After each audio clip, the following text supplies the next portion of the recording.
그리스도인이 주목하는 것. 아멘. 요즘에 날씨가 정말 엄청나게 더워서 조금만 움직이는 것도 굉장히 힘든 그런 시기를 우리가 살고 있는데요. 여러분들 다들 선글라스는 하나씩 가지고 계시죠? 네. 2개씩 있으신가요? 저는 한 3개 정도는 되는 것 같아요. 양쪽 차에 한 대씩, 한 개씩 있고, 그리고 집에 하나 있고.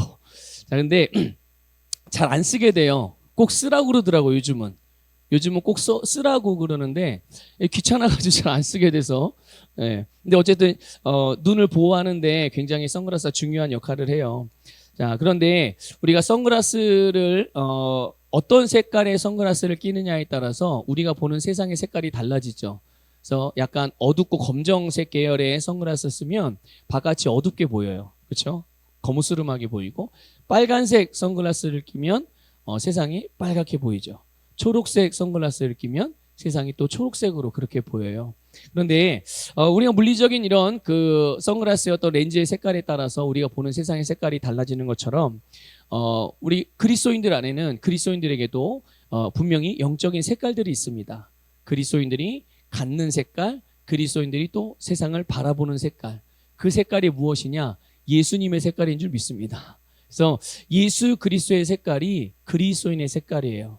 그래서 예수 그리스도라는 렌즈를 통해서 세상을 보게 될 때 거기에는 생명의 색깔이 나타나게 되고, 생명의 색깔로 보이게 되고, 또 거기에는 희망의 색깔로, 소망의 색깔이 보이게 되고, 또 거기에는 축복의 색깔이 보이게 되고, 또 용서와 긍휼의 색깔이 보이게 되고. 그러니까 예수 그리스도라는 렌즈를 항상 착용하고 살아가는 사람들, 그것이 바로 그리스도인인 줄 믿습니다. 그래서 여러분들도 세상을 바라볼 때 예전에는 그냥 내가 보고 싶은 대로 보고 또 세상이 보여주는 대로 봤을 수 있었겠지만, 이제는 그리스도인이므로 예수님께서 우리의 모든 시각, 모든 시선에 예수 그리스도가 계시다는 것을 기억하셔서 예수님을 통해서 세상을 보시기를 주님의 이름으로 권면을 드립니다. 그래서 우리가 예수 그리스도라는 렌즈를 통해 세상을 보게 되면 세상 사람들이 살아가는 삶과는 완전히 다른 방식으로 살아갈 수가 있게 되는 거예요.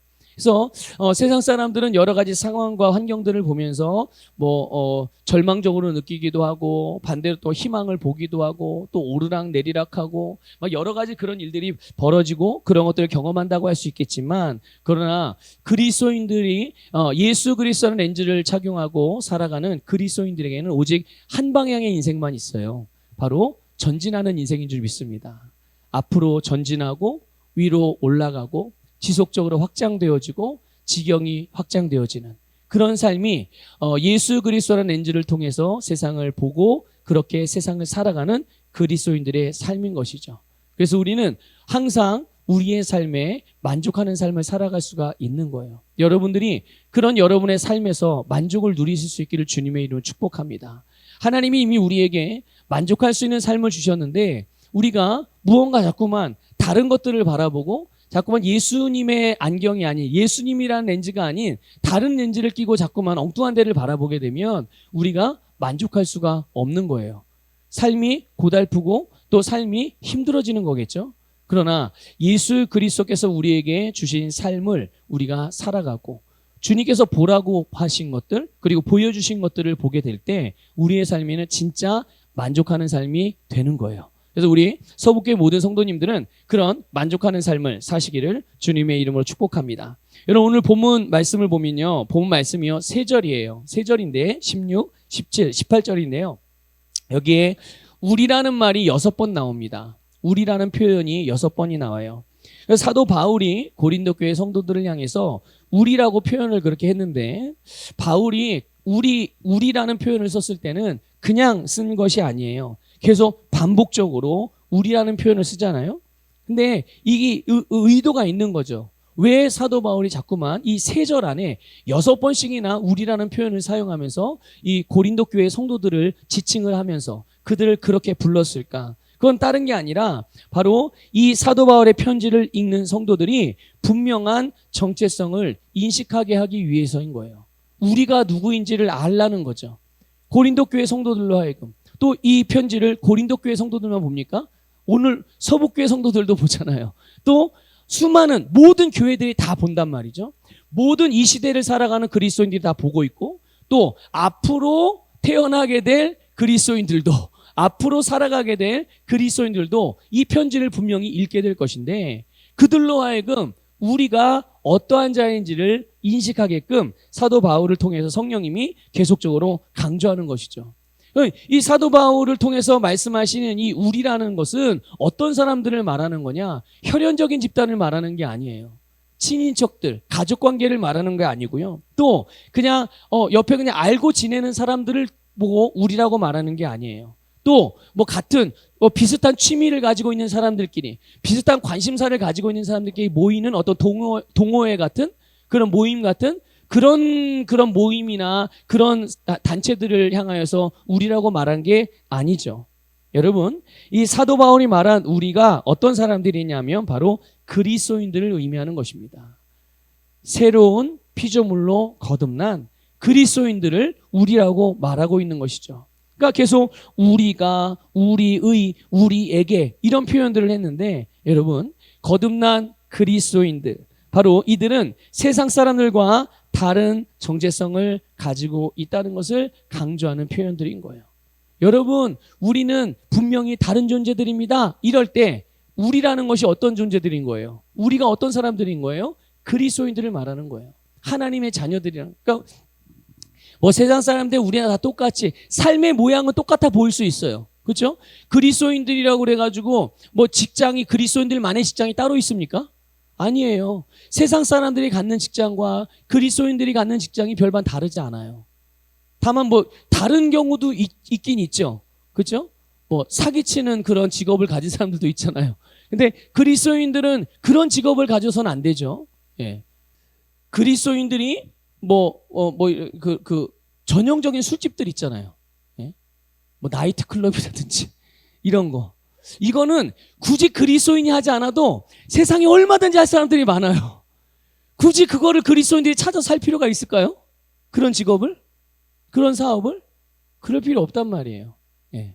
그러니까 여러분, 이런 경우를 제외하고는 그냥 세상 사람들과 그리스도인들 살아가는 삶의 환경과 상황들이 다 비슷한 것 같단 말이죠. 그러니까 그리스도인이나 세상 사람이 똑같지 이렇게 말하는 그리스도인들이 있지만, 여러분 뭘 잘 몰라서 하는 말이에요. 비슷한 모습으로 살아가고 같은 직장에서, 같은 사업장에서, 같은 모양의, 같은 직책을 가지고 같은 일을 하는 것 같지만, 여러분 그들이 풀어내는 삶의 역량이 완전히 다르다는 것을 기억하시길 바랍니다. 여러분, 그리스도인들의 삶에는 언제나 성령의 기름 부음이 있어요. 하나님의 은혜가 있습니다. 그래서 그 안에는 반드시 생명의 능력이 역사해요. 믿습니까, 여러분? 여러분이 살아가는 삶이 그런 일들이 일어나고 있다는 것을 알고 계시나요? 글쎄요, 교회에서 기도할 때는 그러는 것 같은데, 집에서 그냥 밥할 때는 별로 그런 걸 잘 못 느끼겠는데요? 주목하지 않아서 그래요. 인식하지 않아서 그렇죠. 내가 의식하지 않아서 그래요. 여러분, 밥솥을 열고 밥을 한 그릇 뜰 때 만약에 내가 그 순간에 그냥 밥을 뜨는 것만 생각하는 게 아니라, 성령님께서 지금 나로 하여금 내 가족들을 섬기게 하기 위해서 지금 나를 통해서 이 밥을 떠서 가족들을 부양하게 하는구나. 그렇게 생각하고 한번 밥을 떠보세요. 그럼 어저께 밥을 뜰 때하고 아무 생각 없이 밥을 뜰 때하고 성령님이 지금 나에게 밥을 뜨게 하셔서 이 밥을 통해서 내 가족들이 먹고 건강하게 되어지는 그 밥에 뭐가 들어가겠어요? 뭐가 들어가겠어요? 예, 성령의 기름 부음과 은혜와 내가 하나님을 사랑하고 그 사랑으로 가족들을 사랑하는 사랑이 계속 흘러 들어가지 않겠어요? 여러분, 우리 그리스도인들의 삶은 바로 이런 것이에요. 그냥 교회만 왔다 갔다 하는 게 아니라 정말 우리 안에 역사하시는 하나님의 기름 부음과 은혜가 풍성한 줄 믿으시길 바랍니다. 그러니까 어떻게 세상 사람들과 우리의 삶이 같다고 말할 수 있겠어요? 같은 장소에 있다고 해서, 같은 회사를 다닌다고 해서, 같은 직책을 가지고 있다고 해서, 같은 밥을 먹는다고 그래가지고 여러분 그게 같은 것일까요? 아니란 말이죠. 아니에요. 그래서 사도 바울도 오늘 본문에 잠깐만 우리라고 표현하는 것이 우리가 누구인지를 정확하게 인식하라는 그런 도전이라는 것을 기억하시길 바랍니다.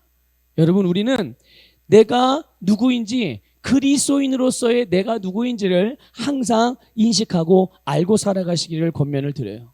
그럼 여러분, 내가 누구인지를 어떻게 알아요? 다른 사람들이 나에게 말해줘서 압니까?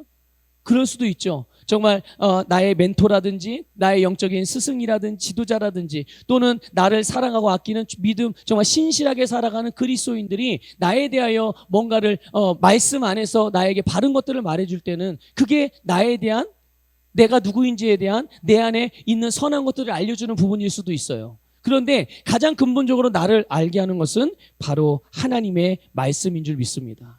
경험과 세상의 어떠한 기준, 세상이 주는 정보들을 가지고 내가 누구인지를 아는 것이 아니라 하나님의 말씀이 진리잖아요. 이거는 상황에 따라 변하는 게 아니에요. 시대에 따라 변하는 게 아닙니다. 영원한 진리란 말이죠. 근데 그 진리이신 하나님의 말씀이 거듭난 하나님의 자녀인 나에 대해서 말씀을 하셨어요. 어떤 존재라는 것을 내가 무엇을 할 수 있는지, 하나님이 나에게 무엇을 주셨는지를 말씀해 주셨다고요. 그래서 우리는 하나님의 말씀을 통해서 내가 누구인지를 알게 되는 거예요. 그 중에 가장 중요한 부분이라고 말씀을 드릴 수 있다면 그것은 바로 말씀이신 예수님께서 우리 안에, 내 안에 계시다고 하나님의 말씀이 가르쳐주고 있습니다. 오늘 모든 그리스도인들 안에 그들이 진정으로 예수 그리스도를 믿고 하나님의 자녀로 거듭났다면 그 안에 예수님이 계시다는 것을 믿으시길 바랍니다. 오늘 저와 여러분 안에 예수 그리스도가 계신 줄 믿습니다. 그래서 우리는요, 우리 안에 계신 이 예수 그리스도가 내가 세상을 바라보는 렌즈가 되는 거예요. 내가 세상을 바라보는 렌즈가 바로 예수 그리스도죠. 그래서 그 렌즈를 통해서 한번 여러분을 보세요. 여러분 거울에 여러분 자신을 비춰보세요. 그냥 육신의 눈으로만 보지 말고요, 예수 그리스도는 안경을 탁 끼고서 한번 보세요. 그러면 아마 칭찬받을 만하실 거요. 여러분들 스스로를 격려하실 수 있을 만할 거예요. 또 여러분 안에서 이제까지 보지 못했던 것들을 보게 될 줄 믿습니다. 그것이 주님이 나를 바라보시는 시선이고 나를 바라보시는 내용들이고, 그래서 나도 동일하게 주님과 같은 것을 볼 수 있으셔야 돼요. 여러분 거울 보면 희끗해진 머리만 보이시면 안 된단 말이죠. 예. 여러분 거울 보시면서 이게 여러 가지 막 자글자글하게 잡힌 주름만 보시면 안 돼요. 그 안에서 하나님께서 겉모습, 나의 육신의 모습은 이렇지만 그런 나를 주님도 아이고 이제 너 늙었구나, 이제 네가 나이 많이 들었구나, 아이고 어떡하냐, 이제 조금만 더 살다 와라, 이렇게 보실까요? 그렇지 않단 말이에요. 그래서 주님께서 우리를 바라보시는 것처럼 우리가 그 주님의 눈을 가지고 우리를 바라보는 거죠. 우리 자신 스스로를. 또 여러분 옆에 계신 분들, 앞뒤에 계신 분들을 바로 예수님의 렌즈를 통해서 보시는 거예요. 그러면 옆에 있는 사람이 단순히 돈이 없다고, 지갑이 텅텅 비었다고 해서 그 사람을 가난한 사람을 보지 않을 거요. 예수님이 만일 그 사람을 가난한 사람으로 본다면 나도 그 사람을 가난한 사람으로 보는 게 맞겠죠. 그런데 지갑의 현찰의 유무와 상관없이, 가진 돈의 액수와 상관없이 예수님께서 그를 바라보시고 그를 부유하게 보신다면 나도 그를 부유한 자로 여길 수 있어야죠. 하나님이 그를 존귀한 자로 여기시고 존귀한 자로 보시고 그렇게 존귀하게 대하신다면 그 사람의 학력, 그 사람의 살아온 배경, 그 사람의 성격, 이런 것과 상관없이 나도 그 사람을 존중하고 그 사람을 존귀하게 여기고 그 사람을 존귀하게 대하는, 그것이 우리가 예수 그리스도라는 렌즈를 통해서 바라보는 주님의 시선인 줄 믿습니다. 사람에게 대한 것만이 아니죠. 우리 교회도 마찬가지죠. 우리 교회도 예수님의 눈으로 하나님께, 주님께서 우리 안산 서부교회를 보실 때 어떻게 보실까? 어떻게 보시겠어요? 저 시골에 외딴 섬 안에서, 외딴 섬은 아니죠. 예, 육지와 연결이 되어져 있으니까. 예. 거기에 자그마한 교회, 그래서 그냥 뭐 크게 뭔가를 많은 것들은 할 수 없지만 그냥 열심히 하는 교회, 다소 이 정도로 보실까요? 하나님이? 여러분 기억하십시오. 하나님께서는 예수 그리스도를 이 땅에 보내셔서 당신의 교회들을 예수님을 내어주실 만큼 사랑하셨다는 것을 아셔야 돼요. 그것은 교회의 크기와 상관없어요. 건물이 교회를 의미하는 게 아니에요. 건물은 말 그대로 예배당이죠. 건물은 말 그대로 예배당인 거예요. 그 안에 주님을 믿는 믿음으로 모인 그리스도인들이 교회인 거예요.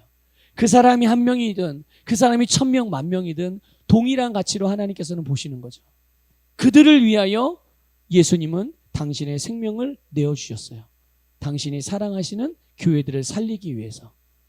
그런 눈으로 주님이 교회들을 보신단 말이죠. 여러분은 교회를 어떻게 보십니까? 여러분 우리 교회를 어떻게 보세요? 또 다른 교회들을 어떻게 보세요? 경쟁 상대로 보십니까? 저 교회가 이런 거 해서 우린 더 잘해야 돼. 아니요. 그렇지 않아요. A라는 교회는 하나님이 A라는 교회에게 하라고 하신 일을 하면 되는 거고, B라는 교회는 B라는 교회 하나님이 맡겨주신 일을 하면 되는 거고, 우리 서부교회는 서부교회에게 하라고 하신 일을 하면 되는 거예요. 그 일을 했느냐 안 했느냐가 중요한 거지, 그 일을 얼마나 했느냐가 중요한 건 아니에요. 주님께서 하라고 하신 일을 했으면 그걸로 하나님께 감사드리고, 하나님께서 우리를 통해 받으실 영광을 다 받으시는 거거든요. 그러니까 우리는 사람을 보든 내 자신, 다른 사람을 보든 내 자신을 보든 또 우리 교회를 보든, 아니면 여러분 우리가 살고 있는 이 세상의 모든 정치, 경제, 사회, 문화 모든 것들을 바라보는 것들을 다 예수 그리스도라는 렌즈를 통해서 보게 되면 그 안에서 주님께서 우리에게 보게 하시는 부분들이 분명히 있다는 것을 깨달으시기를 주님의 이름으로 축복합니다. 그래서요, 내가 그냥 세상을 보면서 세상이 어떠하다라고 평가하는 것과 예수님이라는 렌즈를 착용하고서 세상을 볼 때 세상이 어떠하다라고 이야기하고 평가하는 부분들이 내용이 완전히 달라집니다. 우리는 그냥 일반적인 생각으로 세상을 볼 때는 아무런 희망이 없죠. 그리고 별로 살고 싶지 않아요. 온갖 모든 것들이 다 그냥 다 잘못된 것 같이 보이고, 불공평한 것 같이 보이고, 점점 악해지는 것 같이 보이고, 실제로 그런 부분들도 없지 않아 있고요. 그런데 여러분, 예수 그리스도라는 렌즈를 통해서 세상을 보게 되면 희망이 있을까요, 없을까요? 있죠. 희망이 있죠. 왜, 어떻게 해서 희망이 있습니까? 왜 어떻게 세상에 소망이 있습니까? 세상 속에 교회가 있기 때문에 소망이 있는 거예요. 믿습니까? 세상 속에 빛이 있기 때문에, 이 빛이신 예수 그리스도를 품고 있는 그리스도인들이 있기 때문에, 예수 그리스도라는 소금을 품고 있는 소금들이 있기 때문에 세상에 소망이 있는 거예요. 그러니까 예수 그리스도의 렌즈를 통해서 보면 이렇게 달라지는 겁니다. 세상에 아무런 희망도 없고 절망밖에 없어서 그래서 그걸 바라보며 살아가는 사람들과 사람의 삶의 방식과 살아가는 모습들과, 아니 그럼에도 불구하고 세상에는 분명히 하나님이 주신 소망이 있고, 그 안에서 하나님이 역사하시는 축복들이 있고, 그 안에서 역사하신 하나님의 새롭게 변화시키는 생명의 능력들이 역사하고 있다는 것을 보면서 그것을 보고 살아가는 사람들과 삶의 모습이 같을 수가 없죠. 삶의 태도도 같을 수가 없는 거예요, 여러분. 그래서 우리는 모든 면에서 예수 그리스도의 렌즈를 통해서 바라보게 될 때, 여러분, 그때야 비로소 주님께서 우리에게 하라고 하신 일들을 보게 되는 줄 믿습니다. 여러분, 오늘 저와 여러분은 예수님의 제자들 아니겠어요? 그렇죠? 모든 그리스도인들은 주님으로부터 부름받은 자들이잖아요. 모든 그리스도인들은 예수 그리스도의 향기들이잖아요. 모든 그리스도인들은 예수님의 편지들이에요. 모든 그리스도인들은 예수님의 대사들이에요. 믿습니까? 그러니까 여러분, 주님은 우리를 통해서, 또 우리 교회들을 통해서 주님은 당신의 일을 하시는 거죠. 그래서 우리를 통해서 예수님이 이 세상에 드러나시고 하나님의 일들이 나타나게 됨을 믿으시기를 축복합니다. 그렇기 때문에 우리는 항상 우리 성도들이 어떤 사람들인지, 우리 교회가 어떤 교회인지 바로 예수 그리스도라는 안경을 통해서 인식하고 그것들을 늘 고백하고 그렇게 살아가야 되는 줄 믿습니다. 우리는 그래서 세상과 분명히 다르고 세상 사람들과도 분명히 다른 존재들이에요. 그래서 뭐가 다를까요? 많은 것들을 이야기할 수 있겠지만 본문에서 보면, 여러분, 첫째로 우리는 낙심하지 않습니다. 이게 다른 거예요. 그리스도인들은 낙심하지 않는다고 말씀하고 있어요. 여러분, 인간적인 생각들 또는 이 세상적인 어떤 그런 기준들이나 또 육신의 그런 경험들로 보게 되면 낙심할 일들이 한두 가지가 아니죠. 여러분, 낙심할 거리들 찾아보세요. 밤새도록 찾아도 시간이 모자랄 거려. 난 이래서 낙심할 수 있고 저래서 낙심할 수 있고 이래 아마 손꼽으면 아마 정신 없을 거예요. 하도 낙심할 만한 일들이 많아서. 그러나 여러분, 세상 사람들은 그런 일들로 낙심을 하는 겁니다. 우리가 손꼽을 수 있는 그 낙심할 만한 이유들, 그것으로 인해서 세상 사람들은 늘 낙심하고 살아요. 늘 절망하고 살죠. 그렇지만 여러분, 우리는 낙심하지 않아요. 그리스도인들은 낙심하지 않습니다. 왜냐? 우리는요, 우리 안에 계신 예수 그리스도와 더불어서 낙심할 만한 이유가 없는 게 아닙니다. 낙심할 만한 이유가 정말 많죠. 세상 사람들과 똑같이 우리 앞에 널려져 있습니다. 그러나 우리에게는 그것들을 바꿀 수 있는 능력이 있기 때문이에요. 낙심할 만한 상황들이 있지만 우리는 그 상황을 반전시킬 수 있는 능력이 있음을 믿으시길 바랍니다. 우리 안에 계신 예수 그리스도의 능력이에요. 무엇보다 하나님이 보장해 주신 것이 있거든요. 그게 뭐냐 하면 로마서 8장 28절이에요.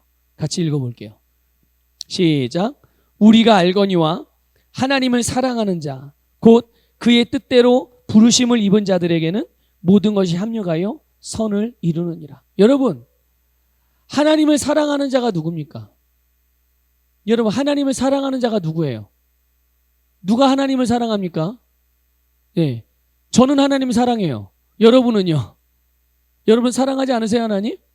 아이, 무슨 소리예요? 당연히 하나님 사랑하시죠. 하나님 사랑하죠. 그렇죠? 네, 여러분 말하고 있는 거예요, 지금. 하나님을 사랑하는 자. 그리고 그의 뜻대로 부르심을 입은 자들. 누가 주님의 부르심을 입었습니까? 누가 그리스도의 향기라고, 누가 그리스도의 향기들이라는 거예요, 도대체? 누가 예수님의 제자라는 얘기예요? 여러분이잖아요. 그렇죠? 자, 그런 여러분들을 향해서 말씀을 하시는 거예요. 모든 것이 어떻게 된다고요? 합력하여 선을 이룬다. 이 모든 것에는 내가 좋아하는 것도 있어요. 근데 그 모든 것 나는 내가 좋아하지 않는 것도 있습니다.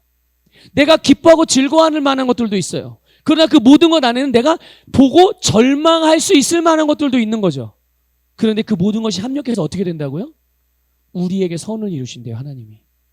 우리에게 좋은 것으로, 우리에게 아름다운 것으로, 주님께서 우리에게 주시는 것으로서 그런 것들을 만들어내신다고 주님께서 말씀을 하시는 거죠. 여러분, 그래서 하나님의 사랑을 받는 이 하나님의 자녀들에게 하나님은 모든 것을 합해서 선을 이루어 주시는 분이심을 믿으시기를 축복합니다. 그렇기 때문에 그리스도인들에게는 실패가 없다고 자꾸만 말하는 거예요. 왜? 모든 것이 다 합력해서 선을 이루니까. 심지어 내가 실수를 했다고 하더라도, 실수를 해서 그 실수로 인해서 어려운 상황에 직면했다고 하더라도 주님께서는 그것마저도 우리에게 선한 결과로 바꿔서 우리에게 복이 되게 만들어주시는 분임을 믿으시길 바랍니다. 그러니까 우리는 어떤 상황에서도 실패하지 않는다는 거예요. 어떤 상황에서도 무너지지 않는다는 거예요. 어떤 상황에서도 멸망하지 않는다는 거예요. 여러분, 이것을 믿으시기를 주님의 이름으로 축복합니다. 그러니까 여러분, 실패가 없다는 것을 알아요. 그리고 실패가 없다는 것을 믿어요.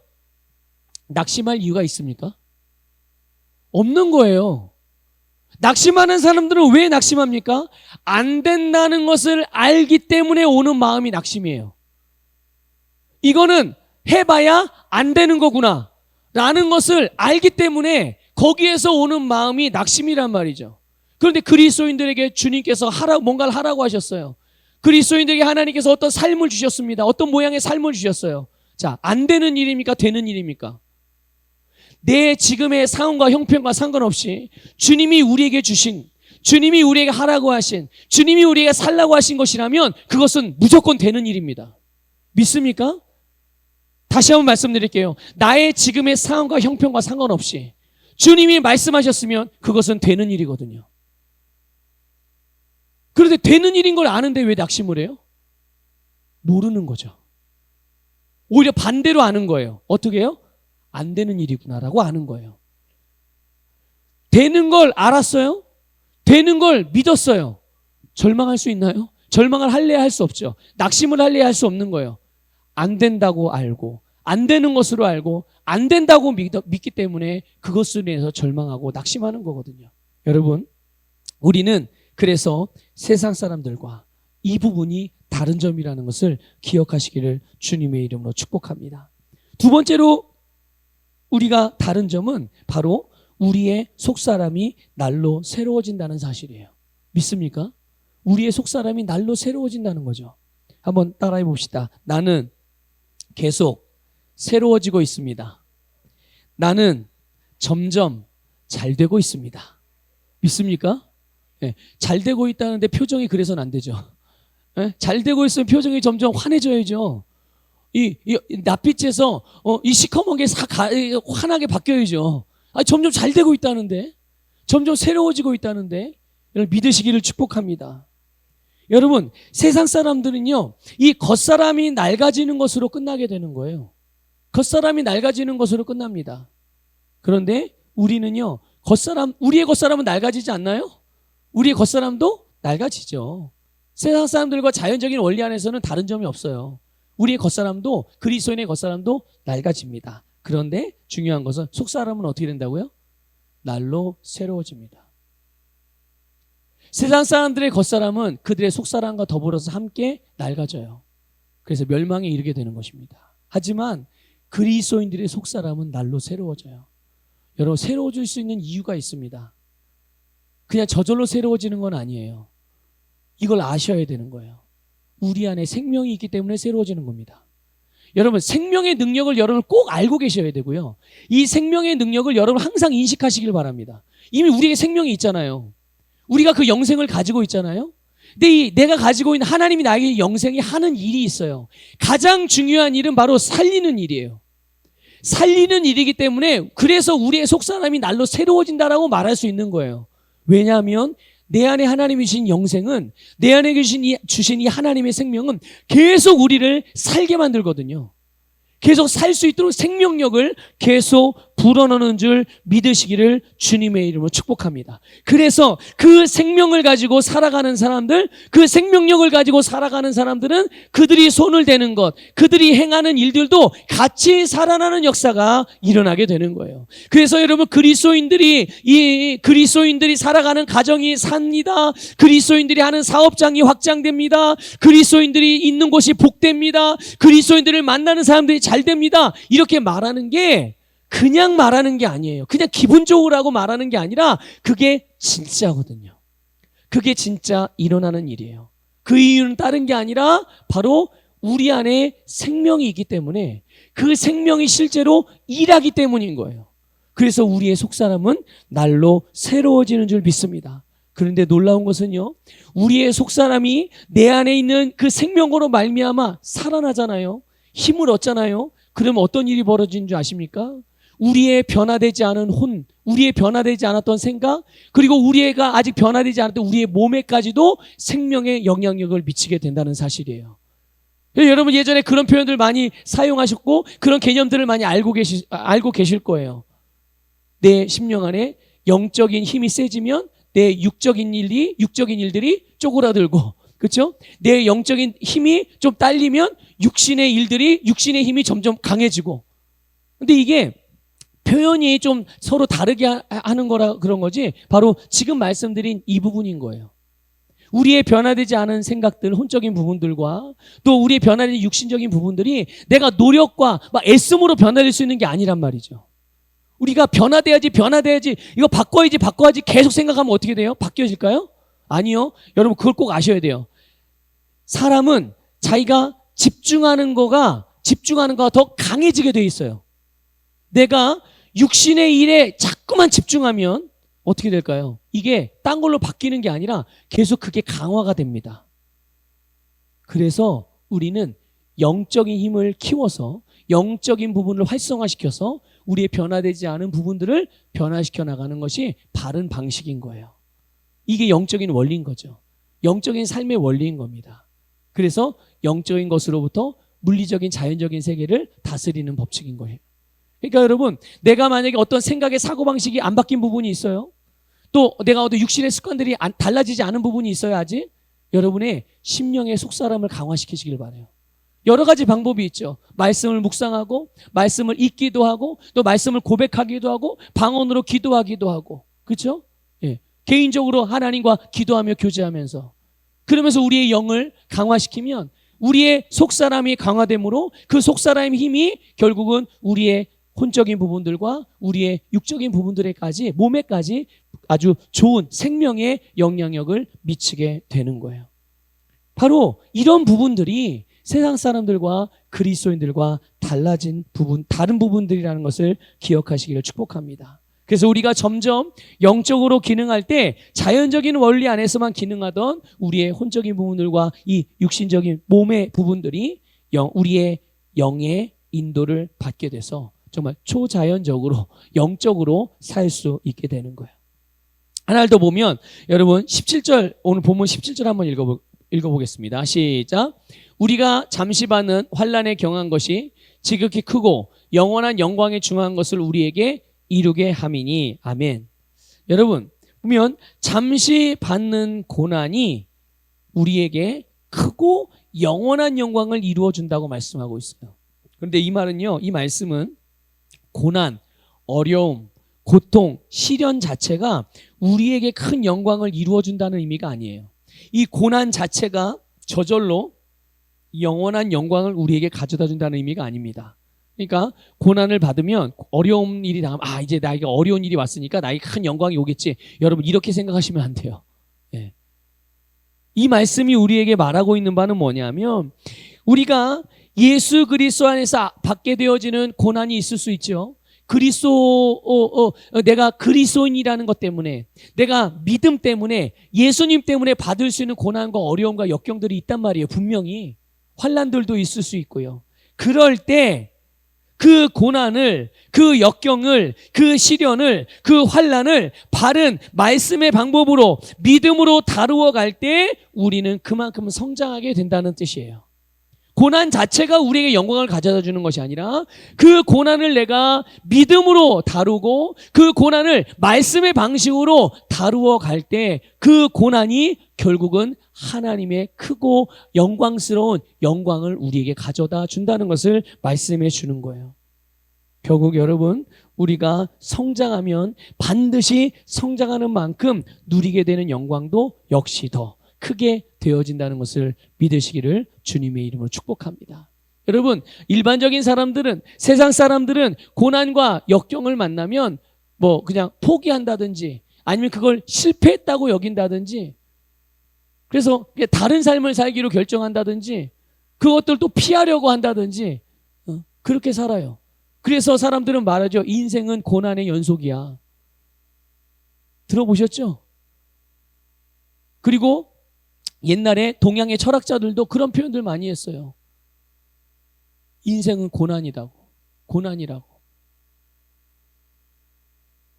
여러분, 그런데 왜 그럴까요? 왜 그런 표현들을 사람들이 자연스럽게 알게 됐을까요? 살아보니까 정말 고난이 끝이지가 않거든요. 계속 어려움이 있거든요. 근데 여러분 인생의 그 어려움과 고난을 가져온 근본적인 원인이 뭡니까? 근본적인 원인이 죄잖아요, 죄. 그렇죠? 죄를 가져온 사단이고 그게 해결되지 않으면 그렇게 말할 수밖에 없는 거예요. 하지만 우리에게는 그것을 해결할 수 있는 해답이 있어요. 믿습니까? 그리고 이미 그 해답으로 여러분 문제를 풀었잖아요. 여러분 인생의 문제를 푸신 분들 아니에요? 사람들은 내가 어디서 와서 뭘 하다가 어디로 가는지 모른단 말이에요. 이게 모든 인생들의 공통적인 이 물음표인데 문제죠, 문제. 아무도 스스로 해결할 수 없는 문제, 풀 수 없는 문제. 근데 여러분들 푸셨잖아요. 대단한 거라니까요. 소크라테스보다 나은 거예요, 여러분들이요. 예? 네 주제를 알라. 너 자신을 알라. 여러분 아시잖아요. 소크라테스는 모르고 죽었거든요. 자기가 누군지 모르고 죽었어요. 근데 우리는 알잖아요. 예. 우리는 내가 누구인지 알거든요. 내가 이 세상에서 뭘 하는 사람인지도 알아요. 그리고 나는 그 다음에 어디로 가는지도 알아요, 우리는요. 인생의 가장 중요한 문제를 푸는 사람들이 그리스도인들이에요.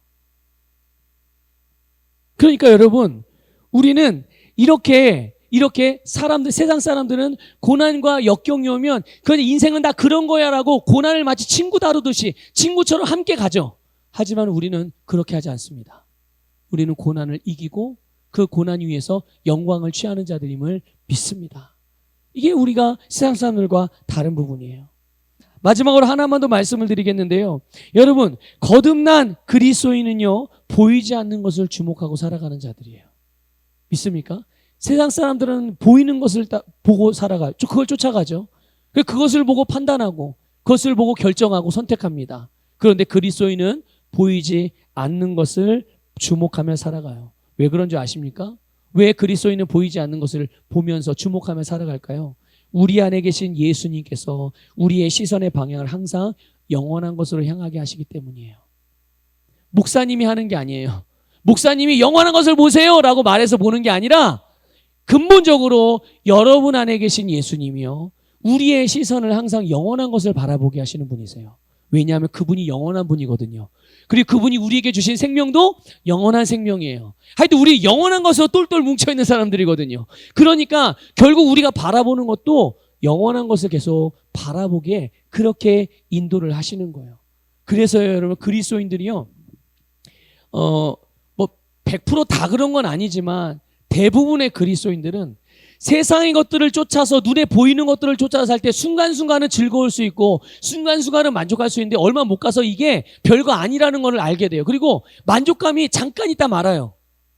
그리고 다시 누구를 보게 되죠? 다시 예수님에게 눈을 돌리게 돼요. 아, 역시 예수님밖에 없네요. 역시 주님이 주신 것만이 영원한 거군요. 그러다가 또 곁눈질을 한번 해요. 그러다 또 세상 거 보다가 그러다 또 깨닫죠. 어떻게 해요? 아, 이게 역시 별거 없는 거구나. 다시 주님을 또 봐요. 계속 우리 안에 계신 주님께서 계속 당신을 바라보게 하고 계속 하늘의 것을 바라보게 하세요. 그래서 결국은 우리의 시선이 거기에서 떨어지지 않도록. 여러분 믿으십니까? 여러분, 오늘 우리의 심령, 우리의 영적인 눈을 그 주님께서 향하게 하시는 하늘의 것에 두시기를 주님의 이름으로 축복합니다.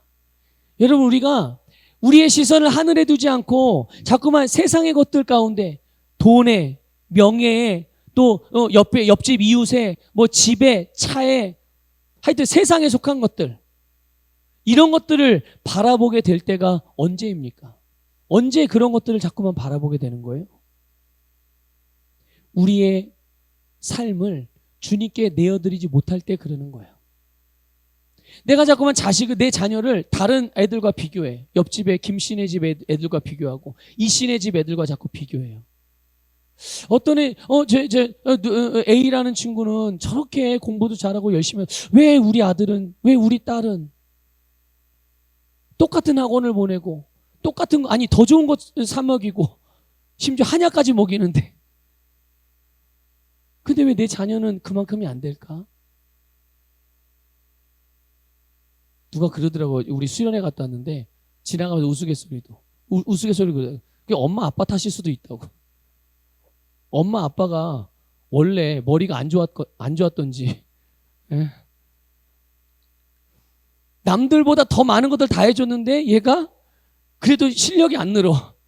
그럼 엄마 아빠 탓일 수도 있다는 거죠. 그래도 자식은 엄마 아빠보다 나이죠. 그렇죠?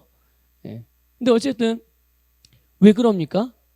자녀를 하나님께 내어드리지 못하기 때문에 그런 거예요. 재정적인 것도 마찬가지고요. 가정의 여러 가지 부분들도 마찬가지고요. 직장 문제도 마찬가지예요. 관계들도 다 마찬가지예요. 주님께 내어드리지 못한 부분들이 있으면 반드시 그 시선은 세상으로 향하게 돼 있어요.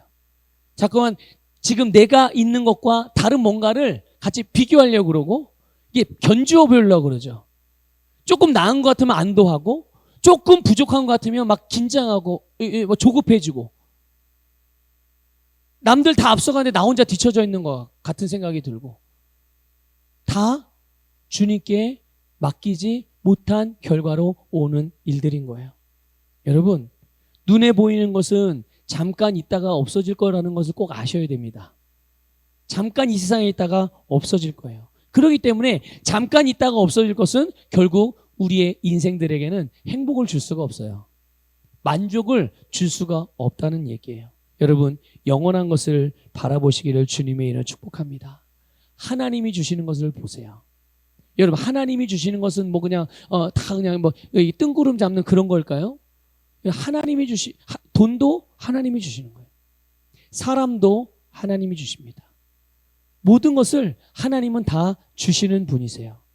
그런데요, 감사하게도 하나님이 주시는 것은 만족이 있어요. 여러분, 내가 세상을 바라보고 세상에 있는 돈을 쫓아가다가 돈을 얻었어요. 근데 이거는요, 잠깐 만족하다가 그게 금방 사그라듭니다. 그래서 또 다른 거 자꾸만 찾으려고 그래요. 그런데 하나님이 주시는 돈은 그렇지 않아요. 하나님이 주시는 돈은 여러분, 만족과 함께 옵니다. 이걸 여러분 믿으셔야 해요. 그래서 하나님이 주시는 복은, 하나님이 주시는 재물은 근심과 겸하여 오는 법이 없어요. 스트레스와 겸하여 오는 법이 없습니다.